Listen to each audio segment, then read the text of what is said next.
There's a Shakespeare quote that is adorned in my office, and the quote is, "Nothing is either good or bad, but thinking makes it so." All right, great. I'm sitting down with Greg Chertok. We are here at the Rutgers APC Center. Greg, thank you for coming. Of course. Just a quick intro. Greg is a mental performance coach and the founder of Peak Performing Coaching. He's worked with everyone from Olympic athletes to business executives. So I'm grateful to be sitting down with you. We're gonna have a great conversation. I'm excited. First thing I wanted to get into is exactly how you got started in this industry and what led you to be here. So I grew up playing baseball. I played through high school and college. I was a fine ball player, but I was such a mental ball player. I would always get in my own way. So as an example, I'd walk onto the field on a Monday and I'd be feeling excited and composed and my body felt great and I'm thinking the right thoughts, I'm feeling the right feels. I wanted the ball hit to me. I knew good things would happen. And I would play great. And inexplicably, Tuesday would roll along and my body would feel really crappy. And I was hyper-focused on the posture of my coach, what he must be thinking of me, and visualizing all the worst-case scenarios, begging for the ball to be hit anywhere but in my general direction. And I would play all right those days, not nearly as well as the day before. And I suppose it was around college time that I began to appreciate the reality, which was, it was the same Greg. It was the same physical being, just a much different way that I was thinking about baseball. And that really affected how I performed. So it was my inability to deal with my own mental stuff that prompted an interest in the field of sports psychology. And so I've been doing it for 20 years since then. I see. And that was in college, or? I had always grappled with anxiety and distractibility, self-doubt, but it was in college where that thought culminated into this could really become a profession for me. So you'd say you followed your passion. This is your passion, and you enjoy helping people that have the same experience become free from that. Yeah. In fact, some of the most inspiring orthopedic surgeons and teachers have had their own impactful interactions with due to their own injury or in their own studying or learning process. And I think my own experiential process of going through the mental struggles is what got me interested in the field. The field became passionate because I had true lived experience. I see. I like that. It's awesome. What would you say from working with all these Olympic athletes, UFC fighters, NCAA champions, business executives like we mentioned before, what is a common theme that you see in them that either prevents them from performing at their best or advice you give to them to help them let go of that and perform at their best? Yeah, I guess there are two points that jump out to me. Number one, I'll start with an anecdote. I remember, this is many years ago, watching a summer Olympic Games when I was 20-something. I don't even remember who the female swimmer was. She won her first Olympic gold medal and comes out of the pool, emerges from the pool, dripping and smiling from ear to ear, and the reporter shoves a microphone in her face with the vaguely unimpressive question of, how'd you do it? And she says, between pants, I just stayed in my own lane, she said. I stayed in my own lane. Now, the way I interpreted that wasn't a literal staying in one's own lane, but it was a mental and emotional sticking with my process. That if I craned my neck over and looked to see what Germany or Netherlands was doing, I'm going to slow down and take focus away from doing my own thing. I think this becomes a very important theme that's pervasive across all of those impressive sounding demographics that you just mentioned, which is, I think the biggest regret is I didn't fight my own fight. I didn't wrestle my own game. I was reacting to what he did. I got distracted by somebody else's swimming. And so I think the courage and the emotional security to be able to be myself and to stay in my own lane and follow my own game plan amid whatever distractions or doubts might be present, that's a very big theme that I see common in high-level athletes. The second one, and then we can unpack it if you'd like. I think the second has to do with focus. That oftentimes a mentally untrained population is more likely to be pulled into a past focus. I should have changed this. Why did I do that? Distracted by some past moment, or being pulled into the future. What will happen if I win? what will success mean? How are people going to react if this happens? As opposed to an anchoring in what's happening right here and right now. So I think those two jump out as significant topics. The giving myself of permission to stay in my own lane and follow my own plan and be myself. And number two, the ability to remain present focused when the moment is really big. I like that last point you touched on too, staying present and focused, because many times, I mean, we're both athletes, Nico and I behind the camera. You have to be present. You have to stay relaxed and you have to do your craft. What are some tips that you could give to athletes, people in business, anyone who is a high achiever, wants to be a high achiever, to remain present and focused under pressure or when they're in the midst of everything? I think before one can achieve a state of composure or calm or relaxation, I think first it's important to develop a healthy relationship with one's focus. Now, what I mean by that is, I'm sure I can interview any athlete under the sun and ask them, what is your body doing when you are in this position? Or how do you physically warm up yourself before competition? Most athletes can answer that with precision. Mm-hmm. They know exactly what their body is doing. If I were to ask most athletes, what were you focusing on in this moment? Where was your attention right now?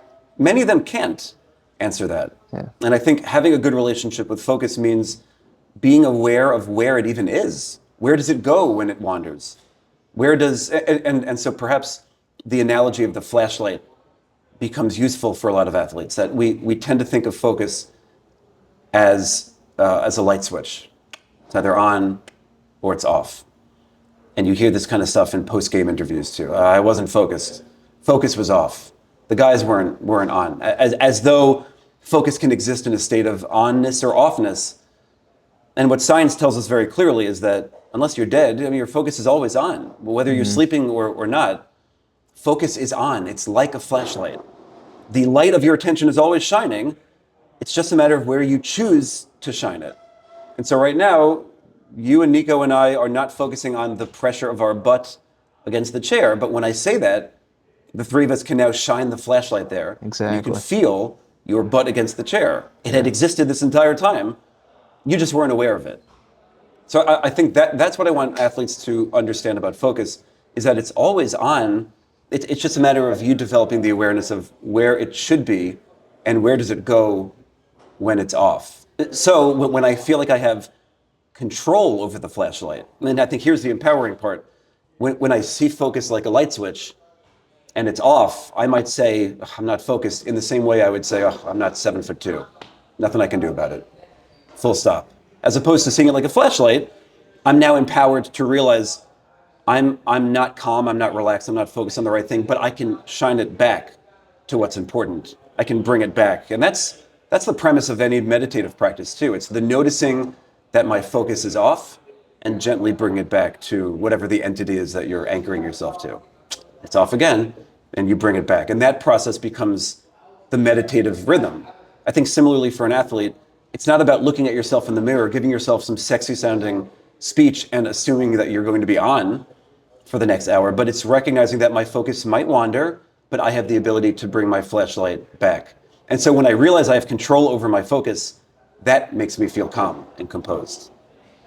I see. So it's the awareness of seeing yourself get unfocused to bring it back and understand that you can control your focus. You just have to mentally remind yourself to bring it back and remain focused and present in the moment. And I think what oftentimes derails us is our reaction to being unfocused or our reaction to anxiety. Oftentimes we'll react as oh, damn it, now I'm in trouble. And the tension or the panic that I bring to realizing my focus is off almost paradoxically makes me more derailed, as opposed to noticing with a calmness or like a curiosity. I'm noticing that my focus has just wandered elsewhere. Let me take a breath and let me reset. And I think that's pretty emblematic of any high-level athlete. They have a lot of good resets, a lot of routines that bring them back to now, bring them back to calmness. What are some routines that you've seen athletes use to make them more present? I guess there are two that jump out from the professional sports space. I don't work with these athletes, but anecdotally, this is what I've heard. Aaron Judge, famously will, we all know Aaron Judge, right? will step out of the batter's box and reach down to pick up some dirt around home plate and throw it to the side. And he was asked once why he does that. And he had said that sometimes after I miss a pitch that leads my mind to tell me, why'd you miss that pitch? You shouldn't have missed that pitch. He steps out of the box and picks up some dirt as though that's a representation of all of his negative thoughts, that he now is able, like, as a symbolic physical gesture, he's able to see himself let go of that. That's something that you would see a 4-year-old do in a sandbox. You don't picture a 6'7" multimillionaire using some strategy like that. But for him, for us, dirt might not have fixed the same meaning to dirt. But for him, that's his way of moving on, releasing, and then refocusing. Adam Thielen was a Vikings wide receiver who in a big playoff game had missed a pass, and he did some bizarre flicking motion with his finger. He was asked by a reporter after the game, what were you doing? And he said, in college, I learned to flush the toilet. So he's envisioning this mental flush valve. Again, sounds like a pediatric thing to do. But for this multi-million-dollar athlete, he's affixed a very powerful meaning. Exactly. And this is all to say, your listeners don't have to blindly adopt one of these strategies, but anything that has meaning to you, that helps you, and I think athletes typically are very physical and kinesthetic in nature. So rather than just giving myself the thought of move on, something like dirt, something like a flush valve can feel real. It can make it feel very physical. So I encourage anyone to find their own way of noticing when my flashlight is errantly shining. What is that reset? I'm not going to be in a business meeting flushing. I'm going to lose clients that way. I'm going to lose friendships that way. But surely there are ways of anchoring your body to the moment, of breathing yourself into the present moment. Very simple ways of oscillating back to now when you find yourself off. For sure. And I would think, correct me if I'm wrong, it's kind of like a muscle. Like you have to train this mindset muscle to have a stronger focus or have a stronger presence, right? I guess it comes with Totally time right. and repetition and constantly telling yourself that you have to be present. It's very true. In fact, I like to analogize the physical musculature with the mental musculature. Oftentimes we look at the physical game and it's very simple. My bicep strength is deficient.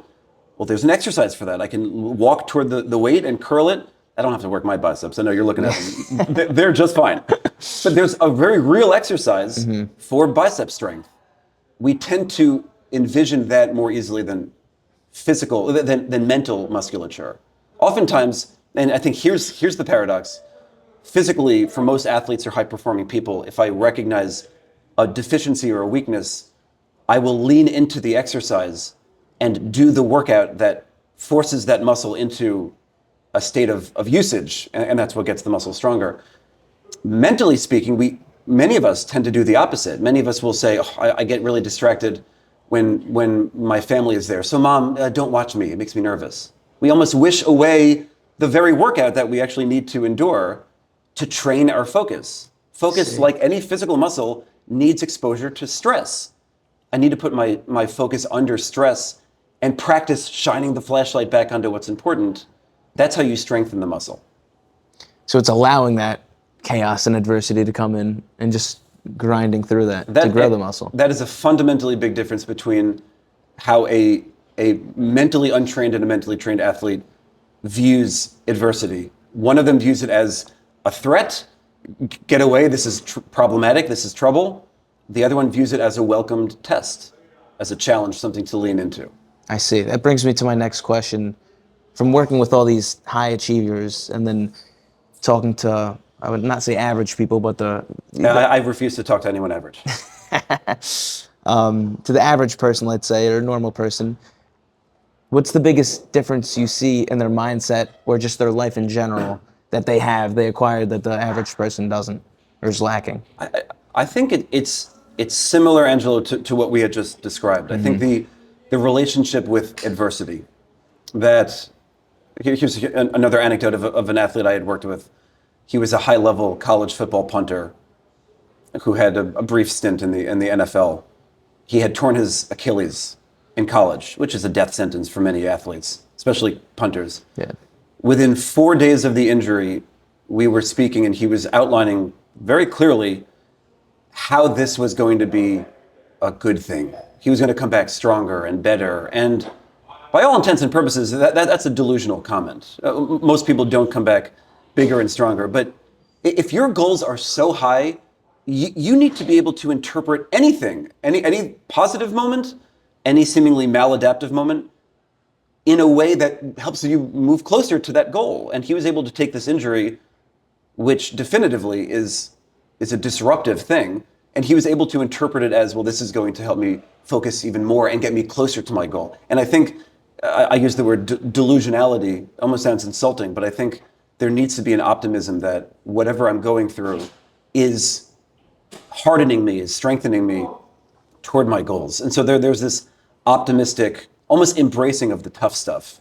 Like, bring it on, I'm able to endure it, and in fact, this actually might get me better and closer to my goal. So that's it. I think many of us average folk will cross our fingers and hope to God that we don't deal with adversity, as opposed to more high-level athletes are literally opening the door and kind of welcoming. They're not wishing for it, but are welcoming it in differently. And I would think that the average person has a fear of the adversity. So if you can give a quick analogy or just your mindset on how people could be okay with fear. I know we've talked about it in the past, but just like a quick tip for the viewers of how, when you feel the fear, to just act anyway and just go at it. So and I'm forgetting if we actually talked about this particular study. Maybe 10, 15 years ago, psychologists wanted to determine the difference in anxiety levels. Does this ring a bell? Did we talk about I'm not sure. I wanted to determine the difference in anxiety levels between experts and novices. So they took athletes, concert musicians, surgeons, chess players, people from across different industries, and they asked them each, before some simulated performance or competition, to spit into a cup. And within your saliva, you can determine levels of cortisol, which is the hormone that is ignited in moments of stress. The higher the levels of cortisol, the greater the amounts of subjective levels of stress. And in this study, and many that have been repeated like this, what's found is that the professionals have experienced the same amount of cortisol activation, have the same amount of stress level as the novice, the Hall of Fame bound athlete, and the average middle school kid, the 25-year surgical vet and the new kid out of residency, like, are all feeling the same kind of fear or stress. And framed around that research, when an athlete comes in and says, I want to learn how to not be afraid or not feel stress, I'm slightly over-exaggerating, but I almost have to stifle laughter. That can't be the goal. The goal is not to get rid of this thing. It's to develop a different relationship with it. It's to live side by side with it. So the big difference then becomes in how we interpret the feeling. Like I said before, a novice is more likely to view stress, whether that's in swirling butterflies in the stomach or the need to have a bowel movement or heavy legs or cognitive overload, and they'll view that as troubling, as detrimental. Uh-oh, I'm in trouble now. Get away, get away, get away. As opposed to a professional who's more likely to interpret that same feeling as readiness or excitement or indication that this is really important to me. See, so it's really perspective and how you label that fear. I think that there's a Shakespeare quote that is adorned in my office, and if you want to impress your friends, you start quoting Shakespeare. Yeah, so you'll thank me for you this. said that. I was like, wow, this guy knows his stuff. You too will thank me for this one day. And it's from Hamlet, and the quote is, "Nothing is either good or bad, but thinking makes it so." Nothing is either good or bad, but thinking makes it so, which to me means nothing in this world is factually objectively good. Nothing in this world is factually objectively bad. We can probably have a conversation around egregious harms and life circumstances. We're talking about typical quotidian, regular, everyday things. Everything is neutral. Everything is what it is until you affix a positive or negative label to it. The shirt you're wearing isn't nice. Sorry. It's not ugly. It's black. Factually, you're wearing a black shirt. But the moment I say, hey, Angela, cool shirt, then bam, the reality in my mind becomes, it's a nice shirt. It's not. It's just a shirt that's black that I so quickly judge as good that I can almost convince myself that that's truth. We do this very quickly. We judge so quickly that we can convince ourselves effectively that my judgment is the truth. You see this kind of stuff playing out all the time. You see, you could be sitting in the middle lane of congested traffic, and you look to your left, and there's someone maniacally weaving in and out of lanes to gain a couple of seconds on his way home, yelling and screaming and baring his teeth. You look to the right, and there's someone belting out to their favorite Ariana Grande song. That's a Shakespearean moment to me. In response to the same moment, two very different interpretations. One of them is, "Oh, traffic, no." Another is, "Traffic, better put on some music." That one singular moment doesn't change anyone's life, but life is full of a collection, thousands every day, of these seemingly neutral moments that we get to interpret as good or bad. Some are bigger than others, like an Achilles tear is a big one, but oftentimes it's the small things, like the coach gives me a certain look. It's neutral, I can see it as good or bad. I get taken down in practice, I can see that as good or bad. It's a little bit colder than I desire, I can see it as good or bad. And so our ability to interpret the things around us in a positive way, and by positive I mean in a way that helps move us toward the person we want to be, that's where the mental game lives. Our ability to have a healthy perspective on seemingly neutral things. That's huge. That's a great answer. Do you think it helps having goals? And well, obviously it does, but how important are goals to have a mindset where you could assign good things and got positive perspectives to stuff that happens for you, rather have life happen for you instead of to you? Do you think goals are necessary and important for that mindset? I think to begin answering that question, it's important to recognize the idiosyncratic nature of human beings. Not everyone operates the same way.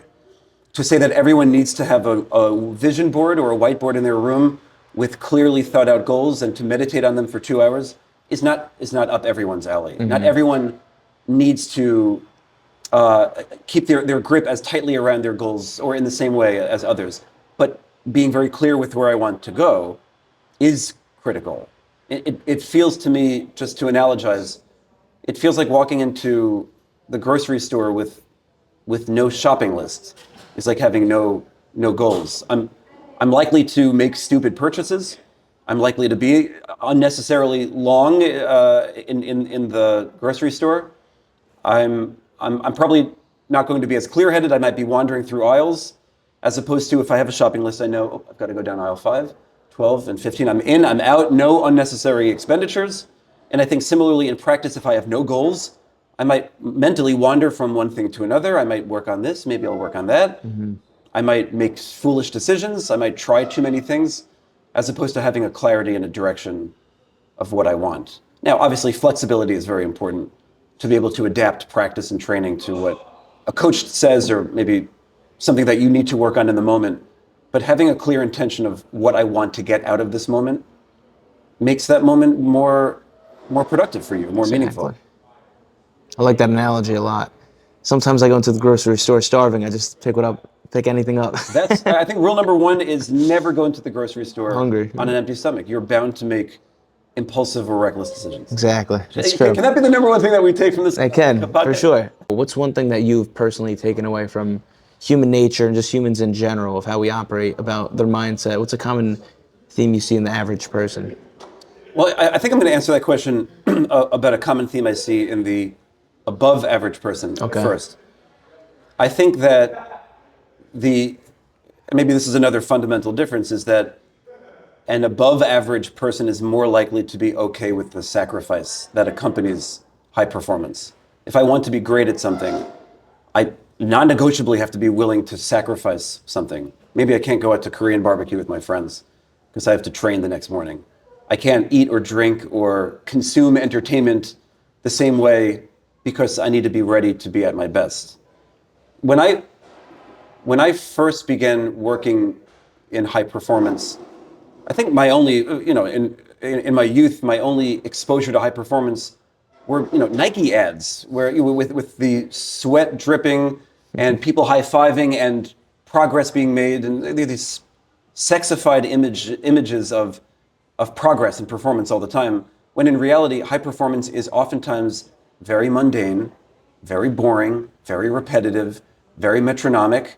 You're just kind of like isolated in a room doing the thing over and over and over again, and there's nothing sexy about it. So I think that's a big takeaway, is I was expecting to see huge gains and glorious moments nonstop, when in actuality, it's very singular and repetitive in the darkness of a room when everyone else might be eating their Korean barbecue, and you're sacrificing. And you have to be willing to sacrifice for some end goal that you don't even know if is going to come. It takes a lot of courage and trust that I'm devoting a lot of myself to this thing that it's not even ensured will happen. That requires a lot of mental toughness to endure that. For sure.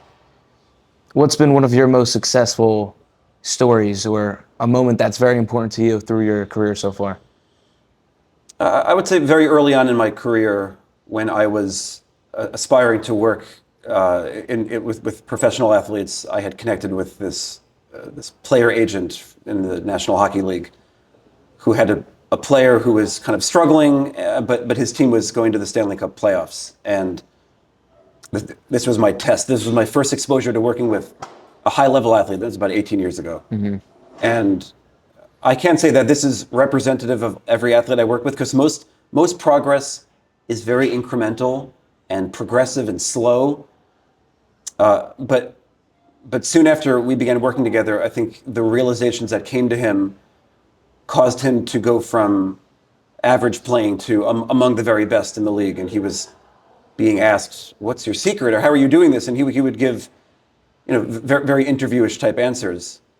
But I think the satisfaction in knowing that I was just exposed to a high performing environment, and an athlete is capable of this kind of change, I think it really helped me buy in to sports psychology in a way that, when you're in graduate school, you're learning the theoretical concepts and the frameworks, but here's some guy applying it in action, and it was really paying off. So I think it bonded me in the field very closely to see that. I like that. Another question I want to ask is, what do you enjoy most about this mental performance industry? What do you enjoy most about it? For me, it's the diversity of clientele that I work with. I'll be meeting with 18 to 24-year-old wrestlers now, mm-hmm. and soon after that, there's a college soccer player, and then a 45-year-old consulting partner. People from different races and ethnicities, different nationalities, different sports and genders, and I think the novelty in the diversity is very attractive to me. I think the thought of working on an assembly line and doing something repetitively, again, this is emblematic of high performance. Mm-hmm. Sometimes you have to do the same thing over and over. Yeah. Is a requirement, but in my field, I enjoy the diversity of who I get to work with. For sure. If you could have the ears and the attention of 8 billion people on Earth, I know it's a big question. You guys getting 8 billion followers? Yeah, one day. If you had their attention right now and you had to give one message to them and they could listen to it all, I know it's a deep question, what's a point you would want to get across? I think this has less to do with a mechanism for high performance and just more of a life lesson. Mm-hmm. Harvard had run, and I believe are still in the midst of running, a happiness study in which they took many hundreds of male undergraduate students, I think back in the 30s or 40s, and every year tracked they took brain scans and blood work and interviewed family and looked at bank records, all to determine what leads to happiness. What is the factor or the set of factors that contribute to our level of well-being? And what was found unequivocally is that the depth and the quality of our relationships, more so than your sexual orientation, more so than where you live, more so than your fiscal or monetary status, more so than the job, is the depth and quality of the connections and the relationships you have. I think many of us view high performance or life as like a singular path, like it's just me against the world. Mm-hmm. I think connecting with other people, being close with your coworkers, getting to know your neighbors, understanding your fellow gym goers, trying to connect on a human, intimate level is motivating for us. It makes us want to do more for the world, makes us want to work harder and be the best version of ourselves. For people that have and deal with a lot of stress or anxiety, depression, all that stuff, what's a piece of advice you would give to them to try to push through that and overcome it? I would say that, as we had described before, stress isn't going anywhere. Stress is here to stay. It's like the morning commute. You're not going to avoid the traffic, but you can change your relationship with it. And so studies show quite clearly that when we interpret stress as something that will help us, we live longer, we perform better, we persist longer in the face of adversity than if we see stress as something to be avoided.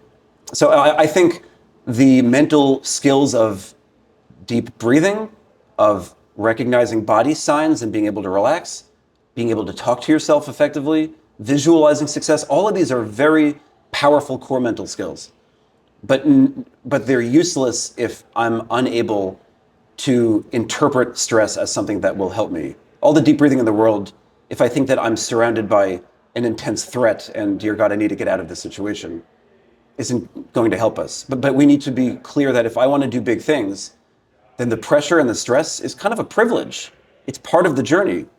I'm feeling pressure and stress, and so I know I'm doing something meaningful and important. Man, I can't wait to dive into this. And that's when we begin to set goals and routines, and maybe using our breath and our body awareness to anchor ourselves to the present moment so we can stay locked in and do what we have to do as best as we can. Wow. Awesome. Good stuff. Great episode. My man. For the people that want to contact you or find you, where could they? You can find me at Peak Perform Coaching on Instagram, and my partner group sports psychology page is telos-spc.com. Awesome. And we'll link it all below. Yeah.